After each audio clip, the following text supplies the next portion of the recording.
3 ते 4 दिवस टिकणारी आज आपण बनवणार आहोत ते म्हणजे कुरकुरीत अशी कोथिंबीरची वडी. यासाठी मी कोथिंबीर वाफ्यामधून काढून घेतलेली आहे. त्यानंतर ना बारीक चिरून घेतली, स्वच्छ पाण्याने धुवून घेतलेली आहे. त्यानंतर ह्याच्यामध्ये 1 वाटी तांदळाचं पीठ घ्यायचं आहे, 2 वाटी बेसन पीठ घ्यायचं आहे. याच्यामध्ये जीरा पावडर 1 चमचा घेतलेला आहे.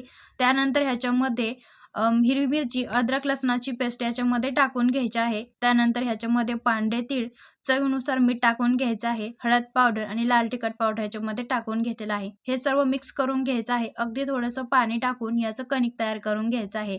त्यानंतर ना लांब रोल करून घ्यायचे आहेत आणि उकडीच्या चाळणीमध्ये आपण हे 10 ते 15 मिनिटं वाफळून घ्यायचे आहेत. 10 ते 15 मिनिटानंतर ना ही चाळण खाली घ्यायची आहे आणि ही थंड झाल्यानंतर ना वड्या कट करून घ्यायच्या आहेत आणि मध्यम आचेवरती तेलामध्ये ह्या वड्या तळून घ्यायच्या आहेत. अगदी ह्या वड्या प्रवासामध्ये सुद्धा तुम्ही नेऊ शकता. 3 ते 4 दिवस टिकतात. खायलाही खमंग आणि खूपच रुचकर लागतात. तर कोथिंबीर